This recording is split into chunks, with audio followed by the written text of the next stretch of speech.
This is Comic Geek Speak, episode 1645, 3D Printing Game Scenery. Welcome to the show. I'm Bryan Chrisman. Our illustrious and fearless leader, Bryan Deemer's current passion is creating and painting 3D miniatures for gaming. He recently actually did a video episode about this, talking with Matt from Printable Scenery, and he put the interview up on YouTube. I decided to give it a little more exposure and copy the audio from that and release it as our own tedious episode. So here we go. All right, and joining me today is Matt from Printable Scenery. How you doing, Matt? Hey, good, thanks. So, Matt, real quick, before we jump into your awesome new Kickstarter, I have to ask you, are you a comic book fan at all? Comic book fan. Yes, well, I mean, I haven't read comics for quite a long time. I mean, I used to read 2000 AD was one of my big, I had the very first edition when I was probably about 12 years old with a little flyer. And I collected 2000 AD for a long time. So yeah, the scope of my comic collections was pretty much locked into 2000 AD, Judge Dredd. So... Well, that's cool. Yeah, I mean, it's our duty as a comic book podcast to ask because, and it's because I know that you're obviously very much into gaming, and we have a lot of crossover with a lot of comic book fans are very much into gaming, and so just we have to double check before we get talking about your awesome stuff. So, for anyone, make sure. yeah, well, we just have to know where your pedigree is, right? So, as the listeners of our show will know that I love to game, and I've been playing D&D since 1982, and a big part of playing D&D is your miniatures and your tabletop, and most of us spend most of our time playing games with cardboard cutouts or maybe a whiteboard with a dry erase marker, and it doesn't get much more sophisticated than that. And there is scenery available, but a lot of it's expensive, and most of us don't spend our gaming funds on scenery, unfortunately. But now, with the advent of 3D printing, it's making it super affordable, and some of the stuff is absolutely gorgeous. And I myself have printed out some of your products, and I'm ecstatic with how amazing all the detail is and everything. And so I'm really excited to tell our audience about your current Kickstarter for Rampage Castle and Time Warp, and all the new stuff that they can get for their 3D printer. So you want to tell us a little bit about what you got going on right now? Well, the Kickstarter basically comes in three kind of main pledges. It comes in a Europe pledge, which is has some medieval buildings, a church, and kind of mid-century European buildings. And then we have the Americas group, which is basically some kind of Wild West buildings and some piratey kind of Caribbean kind of stuff going on as well. We listened to a lot of our backers from our previous campaigns, and we were trying to figure out what they wanted when it came to new buildings. And so what we did was we basically tried to group those buildings into different categories. And then we also have the category which is Rampage System, which is this kind of dungeon tile system that you can build castles with, you could call it, and it's an expansion on our Rampage dungeons. Yeah, that's the part that I'm the most excited about, because I have your Rampage system, and I've printed out a bunch of your tiles. In fact, for Christmas, my gift to my girls, I have two daughters, aged 10 and 8, and I DM'd their very first D&D campaign. And I printed out a bunch of your dungeon tiles and locked them all together and made a really cool dungeon layout for their first ever dungeon delve, and they loved it. So it was fantastic. And now I'm excited because every gaming table, whether it's like a Warhammer tabletop game or whether it's D&D, you got to have a castle, right, Matt? Yeah. Well, you can have a castle that has a dungeon inside it or under it, and the parts that you've printed for your dungeon's Rampage system already will work with the castle. For example, you got your trap wall. You can have your trap walls like inside castles and stuff. You can use the A wall from Rampage and mix it with the A wall from Rampage Castle. That's a wooden wall from Rampage Castle. That's super cool. Rampage Castle has the addition of having little side locks. So with a Rampage Dungeon, what you did is you have an A wall, then you have a slightly longer wall called a C wall, then you have a longer wall which is a D wall. This what this does here is you just simply click your side locking piece into the oops, hang on. Haven't cleaned that one out yet. Oh. Yeah, when you for those watching at home, when you print them out, there's a little spacer in between that you have to like clip out because it helps support it while it's printing, and so it takes like 2 seconds to clip it out, and then you're ready to go. So you take your standard A wall, then you clip in your side part, then you have your wall, and then you keep just clipping in. If I get the other clips out. So we've just been messing with clips and prototypes. Oh, I know, it's been a really busy week for you. Kind of thing there. So you make a D wall, an A wall, and a C wall. C wall. So that gives you your basic. Then you're able to tessellate around any type of object, Right. and connect everything. Basically, everything kind of connects together to form the Rampage interior, or you could use this to map out a dungeon. Right. That's super cool. I'm sort of envisioning, a really nice castle on top. Maybe that's built onto some styrofoam that has a staircase going down into a dungeon underneath, and then you could lift the castle off or something like that, and it would just be beautiful. Yeah, that's what I want to do. I want to slowly keep printing parts for the castle and just expand it, and hopefully by the time your next Kickstarter rolls around, there'll be even more castle parts, so I can make it even more unique. That's what I'm really looking forward to. Is I'm kind of a castle nerd. Every time I've been to Europe, I go to at least 2 or 3 castles every time, right? And so the one thing about castles is every single one of them is different because they're typically built on top of some rocky foundation or something, and they sort of take the shape of whatever rocks they happen to be on top of, right? So there's all kinds of crazy corners and weird angles and stuff. So my personal, selfish goal, right, hope is that in the future, as your system expands, we'll get more of those interesting shapes to keep making each new castle different from the last, Yeah. Well, you can actually make quite a complex shape castle with this system. We're just setting up now to make a couple of new examples on the table there. We're going to photograph them and put them up on the Kickstarter. But you can make quite complex shapes. You can make you can make some really weird stuff actually. And when we incorporate all of the hex walls and the hexagonal pieces, which are all part of the Kickstarter, that's going to be really, really interesting to see how all that kind of turns out. I didn't realize that there were hex pieces in the Kickstarter. That's fantastic. Yeah. Oh, then we can hex really pieces. go nuts. Yeah. I might have some. I don't have any printed out here, but we do have them. You see them up on the page there. Awesome. And you have a really, really cool cathedral that is part of the World War II Europe side of things, which would also be great for any sort of fantasy setting as well. Well, that's right. I mean, I'll grab it over without knocking it over. So this is it here, and it's kind of modular from the perspective that you can swap out the back piece with the non-ruined piece. So in a war game scenario, as opposed to a role-playing game scenario, you can kind of swap a broken area out for a intact area. But because it's medieval, you can use this in a fantasy setting as well.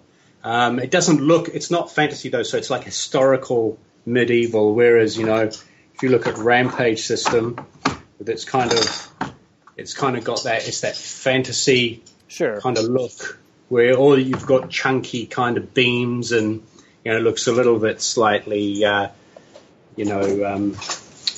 fantasy movie kind of element, Lord of the Rings or whatever. This comes apart into different pieces, so you can change the spire. And also someone suggested, which is a really good idea, is we're going to make an alternate version with a Norman top, because the castles in France, which in south of France are mainly Norman castles, and South England, where then they have a little garrison on the top there with a little crenellation type top. Yeah. Yeah, that'd be great for something like bolt action or something like that, where you could.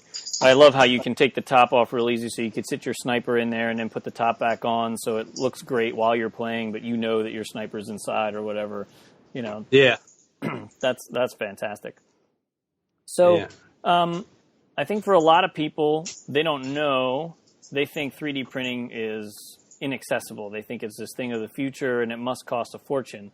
But what they don't know is that it doesn't have to cost a fortune at all. So I bought the Monoprice Select Mini Printer, which I printed all my stuff on. It's $200.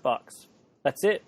At least in the United States. I don't know if it's a little more expensive elsewhere or not, but in the States it's $200 and plastic is $20 a reel, and I print a whole lot of dungeon parts for $20. Yeah. Well, that's the thing. I mean, when I remember looking, we were playing D&D, and then a lot of like Dwarven Forge come out with their beautiful scenery, and seeing all that, and seeing the Kickstarters, and seeing everyone playing on that, it was really good. But it was just, I guess, I couldn't really either afford or justify that large expense, because just to have one room wasn't enough. I'd want a table full, Exactly. So when the 3D printing started, I think, and Devin Jones, he made some free scenery which you can get on Thingiverse called OpenForge. And he was the first one to kind of, and at the same time we were building some tiles as well, and I was talking to him, so it's probably about nearly 3 or 4 years ago. And that's when it kind of dawned on people that, hey, and I started printing out all of Devin's tiles, all OpenForge, and I was building it up. And then we moved into sort of doing more and more scenery. Now Devon's actually doing the OpenLock system as well, so you can use all of the OpenForge tiles with our tiles. There's also a lot of other people coming on board with OpenLock, so you can go and download. Someone can make a whole floor section, a new type of floor, and you can get that floor, or someone can make just a wall and put a head on it or something like that, and that'll just slot into your dungeon or your castle or whatever you want. Yeah, so that's I don't know, what was it about? It was about a year or two ago that you created the open lock system? Yeah. It was like last year we kind of, the open lock came about with, we were looking at making a connection system for scenery, and traditionally everybody has been following on from the Dwarven Forge system, which is where you have your 4-inch tile, 2-inch by 2-inch tile, and the wall sits on the tile, and you can assemble them into different configurations. And I think with resin, that's the only way to do it if you're using resin, because it doesn't have the strength of PLA or ABS type of plastic. You can't really make a tight clipping system. Right. So the what happened basically, I think, was the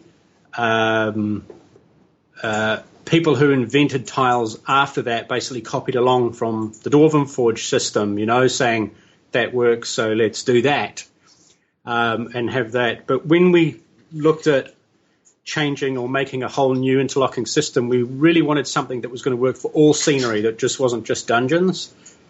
So that was one point. The other point was we wanted something that would hold together, and you didn't have to lift it up off the table to connect it, right? And it would fall out or anything like that. We wanted to be able to be, to have that down on the table and go clonk and put a wall, into it. We wanted to be able to pick it up into rooms, so you could assemble entire room.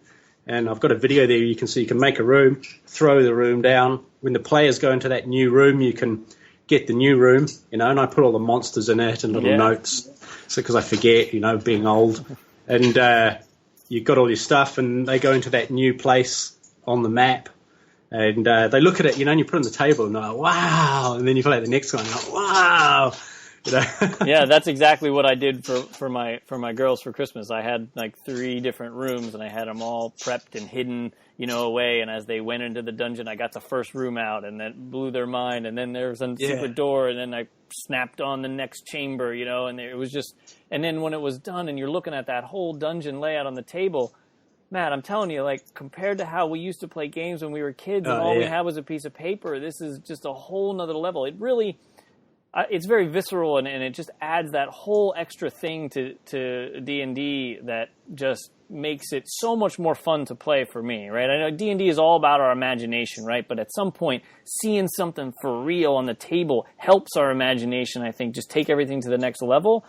And it's just it was so much fun. And, so props to you guys and to everyone. I really started with the Dwarven Forge guy, and then to take it all the next level. And your whole Open Forge thing, I really have to thank you, because now there's just an explosion of stuff, and now we don't have to try to decide which system should I buy into, right? It's not like buying an Xbox or a PlayStation. Once I get one, I don't want to buy the other one because it's too expensive. Well, now I can just get everything and put it all together and just create so much amazing stuff. And I'm just thrilled with how much fun I've had with this 3D printing thing, how much is added to my gaming experience. And personally, my favorite system is your system. I think the aesthetic of the buildings that you make and of the tiles that you make is top notch. I think I prefer it over some of the other stuff that I've played around with. And I'm super excited that each Kickstarter you have has gotten more successful, because I want you to stick around and I want you to keep making more parts. Again, it's very selfish. If you're successful, then I get new toys to play with, and that makes me happy. Well, I mean, look, when we come up with the open lock, and I was talking to Devon from Open Forge and showing him the stuff, and we're working on it kind of together at the final stages. And people were like, "Well, why make it for free? Why open source it? Then everyone will have it." And I'm like, "Great," because I principally approached it, I guess, from a gamer, where that's what I would want. I would want to be able to just be able to get different tiles from anywhere and know that they would all work together, if you know what I mean. Yeah, absolutely. And I think what's great, so you have all the Rampage stuff, which is a completely, modular system, but then you also make these beautiful standalone buildings that if you really want to go the extra mile and you just want a tavern, or you just want a French townhouse, or you just want the Old West Saloon, you could print all of those and then just have a nice building that looks perfect because it was designed from top to bottom as a single standalone unit. And I think those are great as well. It's a nice combination of options you have.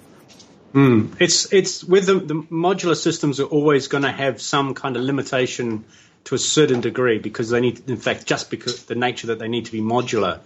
When you're building something from the ground up where you don't have any modular components, it's just a single building, you can make things that you could never make from a modular perspective.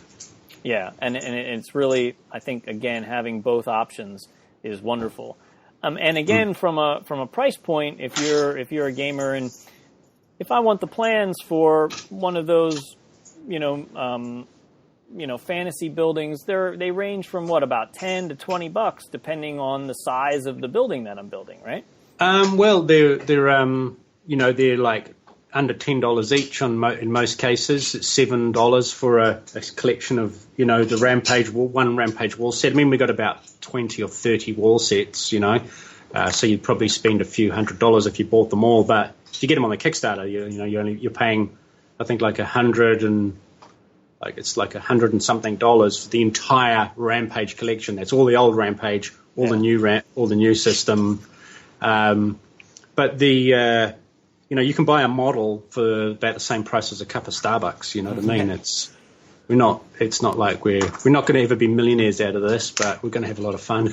Yeah, well, and you're going to make a lot of gamers, have great gaming experiences, which is, it's very altruistic what you do, right? You get to pay your rent, but then we get to play amazing games, right? And so it's a win-win, Oh yeah, it's good. It's good for. I mean, we love doing what we do. I mean, me and Bruce there, we're like, yay, we get to play with Rampage all day, making some castles. It's like, can't believe this is our day job. Yeah. So I have a question for you. As a gamer and as a user of your system, I have a request. Okay, so perhaps it would be awesome if in the future, when the Kickstarter winds down, you have some time to breathe again.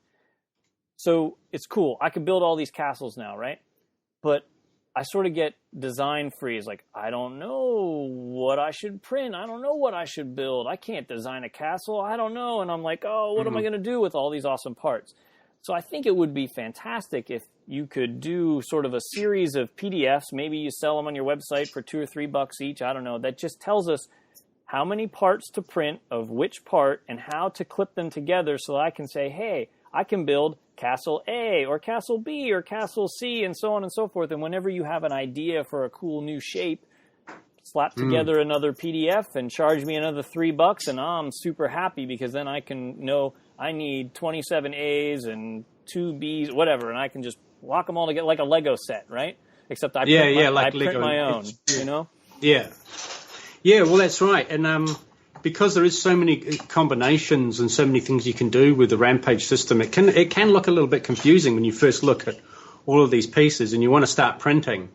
And I actually am going to do something like that with Rampage. I mean, how to get started, what to do first and what to print, you know, because one guy said he was printing one of everything, which isn't probably the right thing to do to start off with. Yeah, that's true. It's good to have, you know, one of everything, but you should, you know, have more floors, for example, than anything else because you use more of those. And so, yeah, I could do some examples of different combinations. That's actually what we're kind of working on there. We're going to make a whole bunch of stuff to demonstrate that, because that's probably one of the most common questions is like, what can I make, you know? Yeah. And so then I have one more question. While we're talking about Castle, because Castle is one of the focus of this new Kickstarter, you do have some other Castle stuff that you had from previous Kickstarters, from the Winterdale and the Winterdale 2 or whatever. Yeah, I'll just grab one, if you like. Sure. This kind of thing.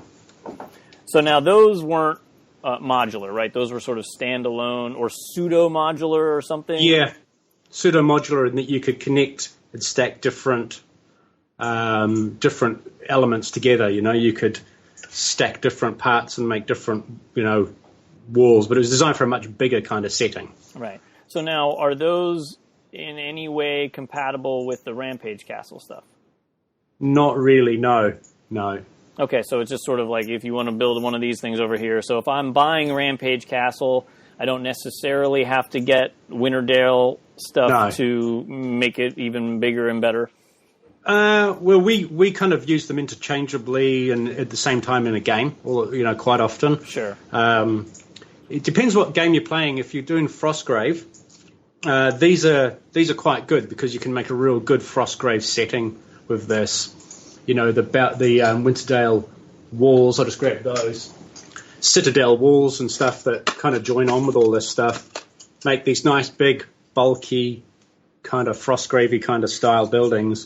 But if you're more into like D&D or something, or Pathfinder, and you're doing an RPG, then you want to use Rampage system because that's really designed with 1-inch square base throughout the whole thing. I mean, one of the advantages of this is it's all 1-inch, complete 1-inch inside, so you don't have that wall on floor cutting through. Right. Yeah. And you know, you can make just a one, you know, little kind of, you know, with D&D, everything you do is always a little bit different, and you want to assemble different things each time. Sure. Whereas with a war game, it doesn't matter. That's just the building. It's the building. It's not really crucial that it's themed exactly to what you want to do, you know? Yeah, exactly. All right. Well, Matt, so your Kickstarter will be running for, what, about 6 more days or something like that? 7 more I think days? 6 days now, I think it is. Have a look at it. I think it's... Yes, 7 more days to go. Well, 6 will probably by the time this goes to... Yeah, I'll get it up tomorrow morning. So, so around 6 days.